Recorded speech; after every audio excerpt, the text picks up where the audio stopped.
Hey everyone, my name is DTD, and welcome back to Bloody Painter Dating Simulator.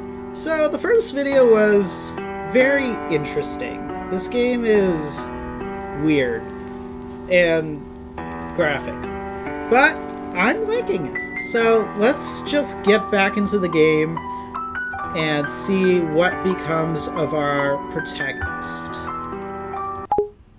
Until noon, you don't see breakfast or lunch being delivered. You're already starving. You're waiting for him to bring food or dinner, but what you get is not dinner. Instead, you hear the door was opened. A light shines through the crack of the half-open door, looking like an intriguing invitation. You open the door and walk into that light. Okay. You arrive first at the room with an operating table outside of the door. But this time, the operating table is not empty. There's a defrosting human corpse on it. The man pops out of somewhere. He unties the iron chains from your feet and hands the surgical knife in his hands to you. First, where do you think the first cut should be? How about your heart? His voice tone sounds cold, like the kind of teacher who gives students hard questions on purpose. Now, I'm homeschooled, so I don't have to deal with, teachers anymore, except for my mom, so. Attack him with surgical knife, can't do it, stab the corpse. Alright, we're trying to get, almost every single outcome in the game. So, we're gonna die doing this one, but okay, let's try it. You turn around quickly and try to stab him with the surgical knife. Well, that didn't work. But he seems to already know you would do that and holds you down quickly. You were indeed pretending. I was.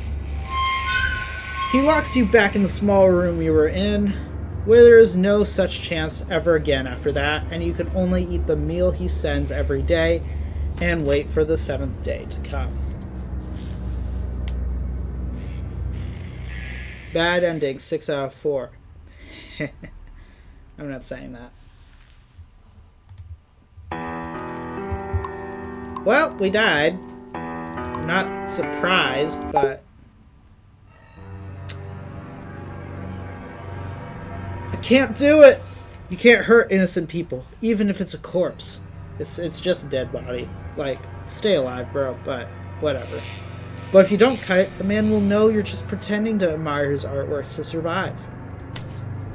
After struggling with your thoughts, you drop the knife in your hand in fear. You were indeed pretending. He locks you back in the small room you were in. There's no such chance, blah. Yeah, pretty much the same outcome. Bad ending, 6 out of 5. Too soft-hearted. Oh, we only have one more bad ending to go.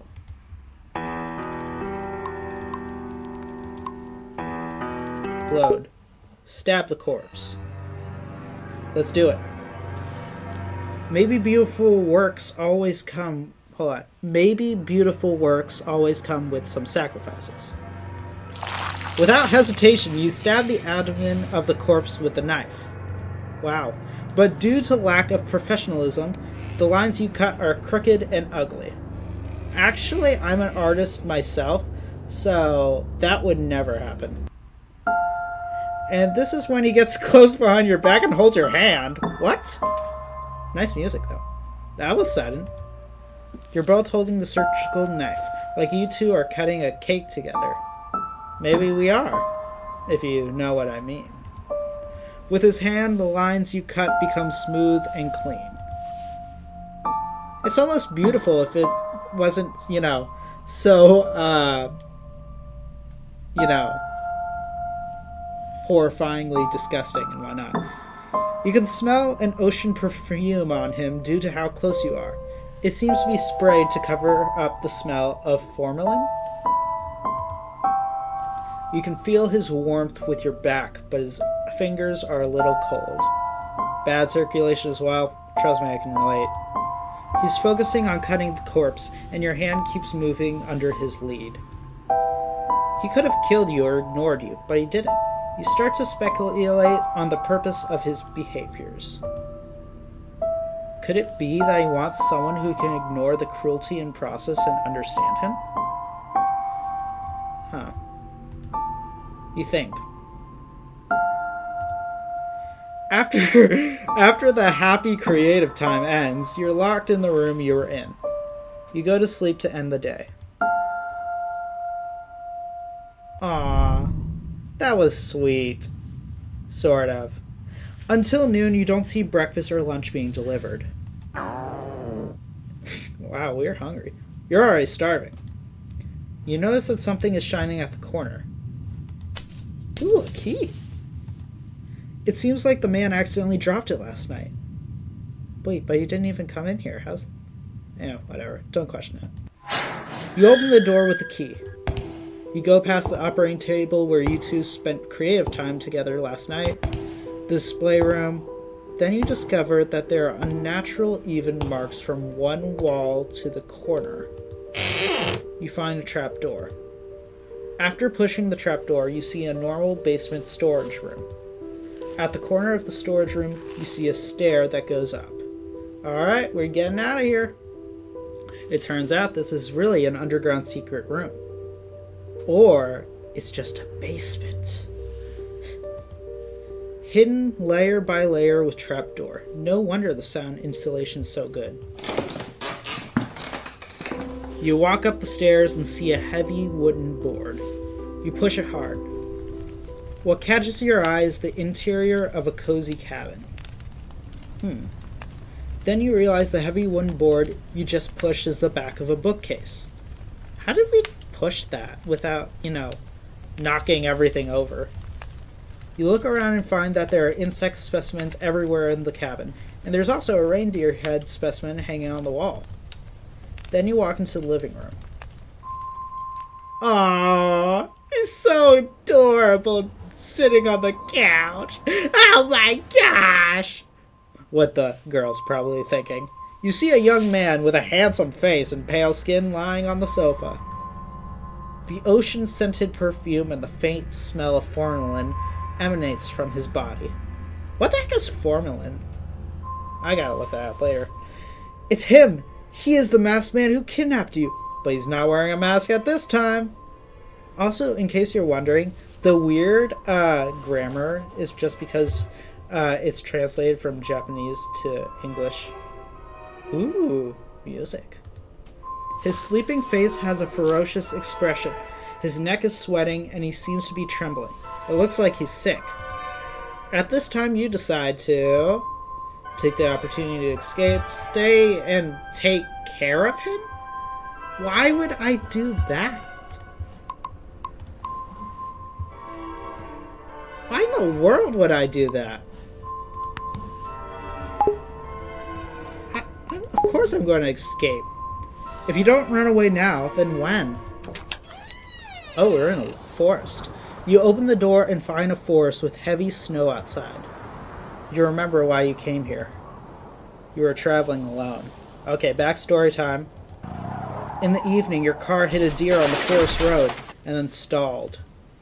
With no cell phone signal in the deep woods and mountains, oh my gosh. Sorry. Let me try that again. With no cell phone signal in the deep mountains, you walked on the road for 30 minutes until it got dark. Then you saw the lights of a cabin in the forest and decided to ask the occupants for help. That's when you witnessed that scene. You witnessed a man wearing a mask dragging a corpse into the cabin, and unfortunately, you were discovered by the man. You ran wildly on the roadside, but the man was more familiar with the terrain than you were, and he quickly got in front of you and knocked you out. Then when you opened your eyes, you were in the underground secret room. But this time, the man fell ill on the couch, and there's no one to stop you. Uh-oh. You crossed the gate with confidence, but after you had only taken a few steps, what's going to happen? Is he going to wake up and Tackle me to the ground. A sharp pain hits your calf, and you look down at the blood-red stain on the snow. Oh, we just stepped on a bear trap, didn't we? Just now, you realize there are a lot of bear traps placed around the cabin. Crap.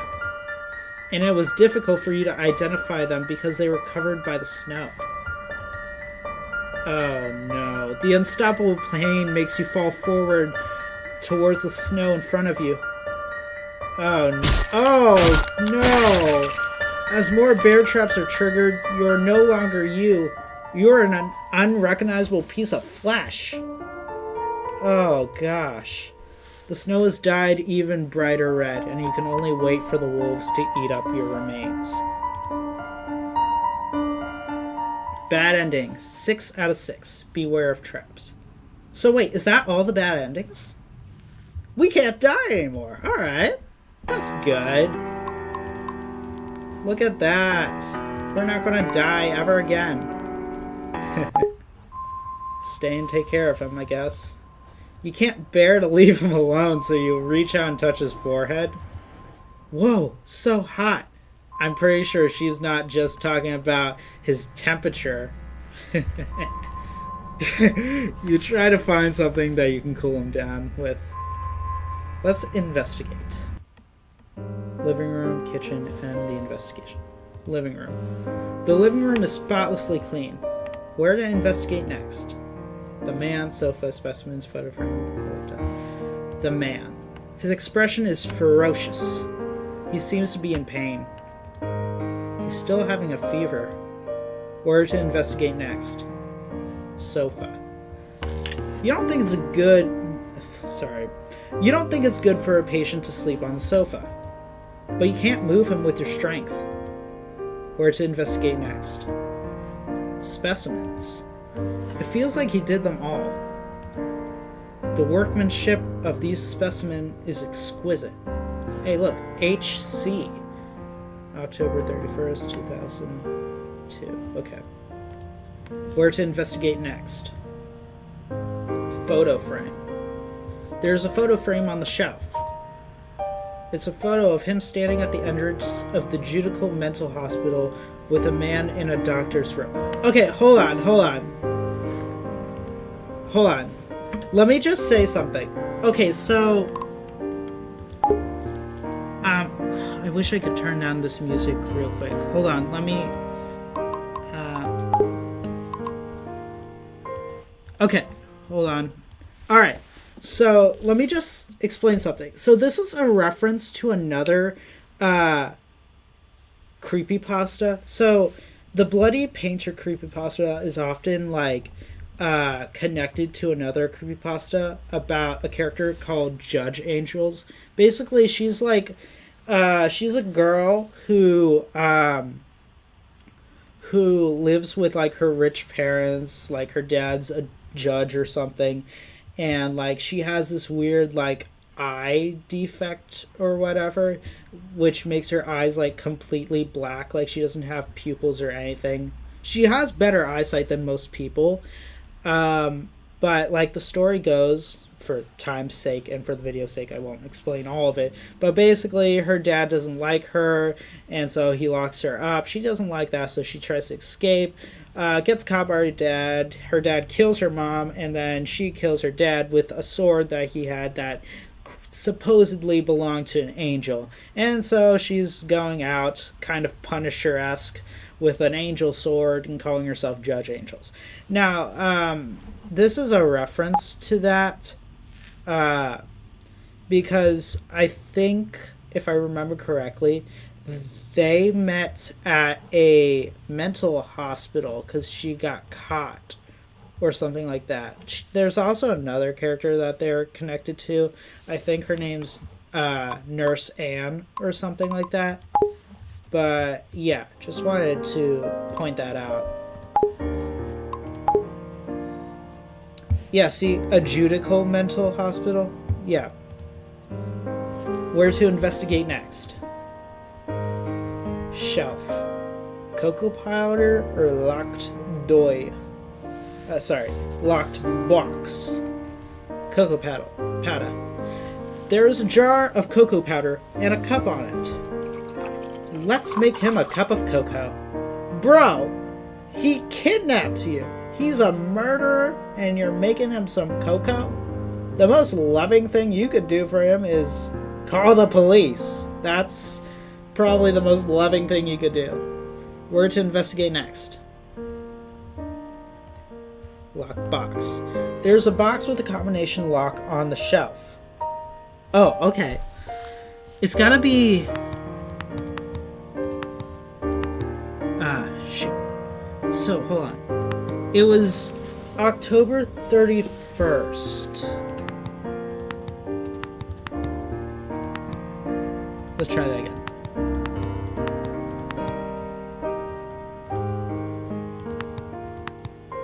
Darn it. How about 31st 02? Dang it. Where to investigate next? Alright, we gotta figure out the thing for that. I'm sure it's going to be like a secret ending or something. Bookcase. You find some of his profile files in the bookcase. Name, Helen Otis, gender, male, birthday, October 1st, 1980. Dude's probably as old as my dad. Where to investigate next? Oh, in case you're wondering, by the way, so I did a little bit of research on him. So his parents apparently wanted a girl, so that's why his name's Helen. Which honestly, if I had a girl's name, I'd probably go murdering people and turning them to artwork as well. Okay, that's it. Yeah. Are you sure? Yes. Kitchen. The kitchen is spotlessly clean. Okay. Fridge. There are some There are some ice cubes in it. These can cool down his body temperature. Cabinet. You find some clean towels in the kitchen cabinet. I can soak a towel in ice water and place it on the patient's forehead to cool him down. End investigation. I don't want to end it yet. There's still that box. Hold on. Let's just make sure that I can find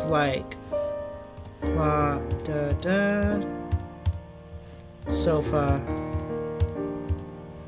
specimens. Okay, October 31st, 2002. I feel like this has gotta be something. They wouldn't just put it in there for nothing. Photo frame. Is there anything I can see?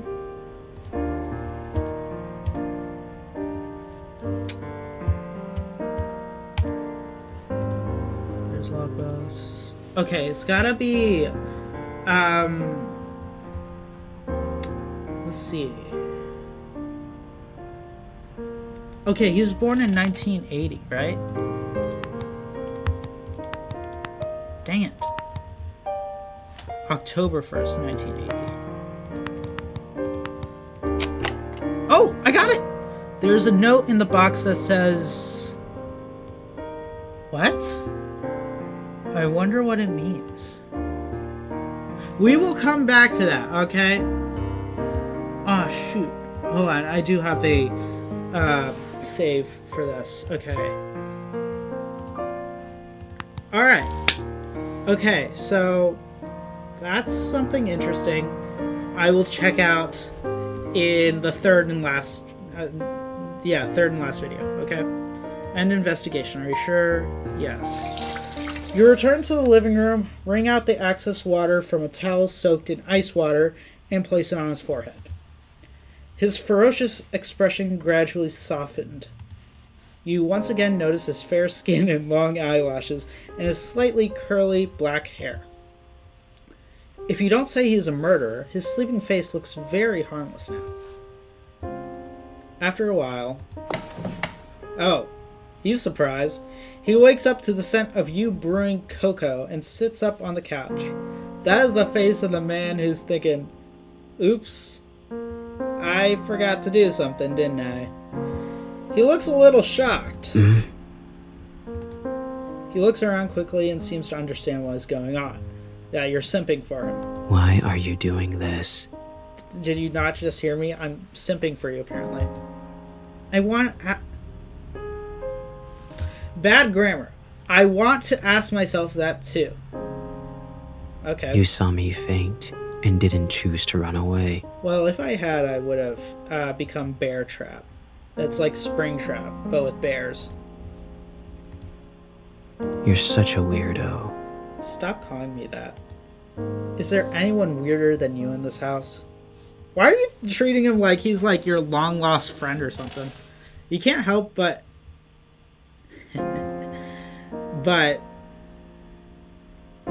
complain about him. Or, yeah. You seem to see the corners of his mouth rise slightly for a few seconds, and the atmosphere between you relaxes. He doesn't drink the cocoa you brewed for him. It seems he's still a little wary of you. Can you tell me who you are? Bloody Painter. That's the name they gave me for my modus operandi. Okay, wait, but who's they? I feel like there's more going on to this than meets the eye. I don't know. If you find it difficult to pronounce, you can call me BP. Why would I find that difficult to pronounce? It's Bloody Painter. Oh, hold on. It is difficult to pronounce. It's Bloody Potier. You're right. Bloody Potier is too difficult to pronounce. I'll just call you BP. Even though what he told you was just a nickname, at least you know how to call him. Just call him Helen or Otis or something. After the brief conversation on the sofa, he does not lock you back in the underground secret room. Perhaps staying to take care of him when he fell ill was enough to prove that you won't run away. Ah, darn it. Are we getting Stockholm Syndrome or something? You get up from the sofa and continue to look at the specimen decorations in the living room. He sits on the sofa, crosses his legs, picks up a book, and starts reading. By the way, you better not try to escape. Okay. There are traps all around the cabin, and only I know how to get in and out safely. There's traps, you say? I had no idea. I think I had to learn that the hard way, though, so. You sit on the sofa. Soon, a wave of sleepiness comes over you. Today, you fall asleep on the sofa in the living room, not in the cold underground secret room. Your survival rate increases.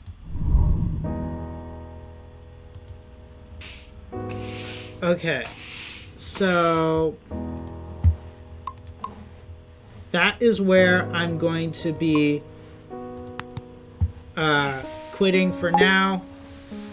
So, yeah, interesting development. Apparently we're developing Stockholm Syndrome for the guy who kidnapped us because he's attractive, apparently.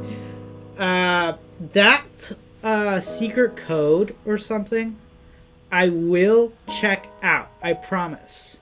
I will check that out in my next video or whenever I finish this game, okay? I promise you that. I promise. But, yeah. So that is it for this video.